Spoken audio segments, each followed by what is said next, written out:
It's time for another Fantasy Football Crisis Point video, and today I want to talk about Alan Lazard of the Green Bay Packers, who's been very disappointing over the last month. This is the Fantasy Sports Plus. Hit the subscribe, hit the notification button if you're not already a subscriber. Live stream tonight, 5:30 Eastern Time, to discuss the first injury report of the week. Plus, going to talk about defenses that are worth picking up in advance of the stretch run of the playoffs.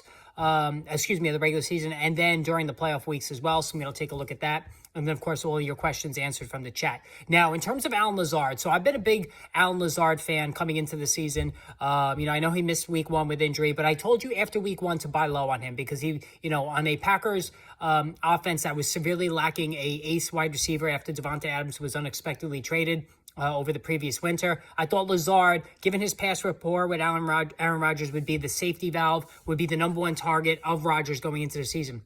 And really, for the first, 9 weeks of the season, Lazard was terrific. Got his feet wet in week two with 2 catches for 13 yards, but one went for a touchdown. And then starting in week three, 4 catches for 45 yards and another score. And then he went for 116 yards in week 4. So, if you take a look at the fantasy production-wise, from week 3 all the way through week 9, and he missed one game there with injury, Lazard was a double-digit fantasy point producer in every single one of those games, and the high was 18.7 in week 9 when he caught 4 passes for 87 yards and a touchdown against Detroit. So week 9, Lazard was playing like a low-end wide receiver one. He wound up catching 5 touchdown passes the first 9 weeks of the season, so all seemed well.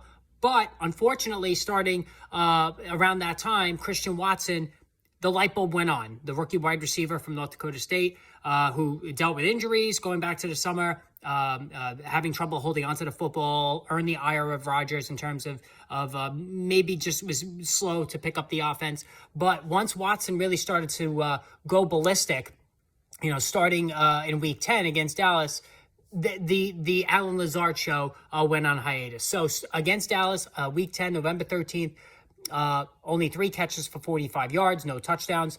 The following week against Tennessee, 5 catches, 57 yards, no touchdowns. And then week 12 against Philadelphia, 2 catches for 24 yards, 7, 10, and 4 fantasy points each of the last 3 weeks. And now we look ahead to a Chicago game in Chicago where, on December 4th, where Lazard and the entire Packers offense has a very enticing matchup.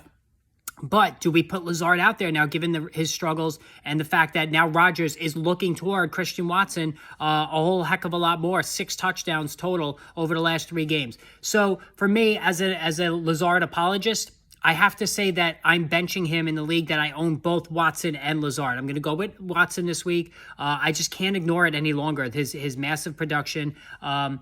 Aaron Rodgers in the offense has been looking for an ace wideout that can win matchups one-on-one down the field, and that's what they've been lacking since Davante Adams was traded, and now Watson is that guy. So I'm all in on Watson. I'm going to bench Alan Lazard. I think Lazard could still be good, but given the run-heavy nature of the offense, I think that it's going to be the Watson show going forward. So again, hit the subscribe, hit the notification button. More videos on the way, plus the live stream this evening at 5:30, so tune in for that one.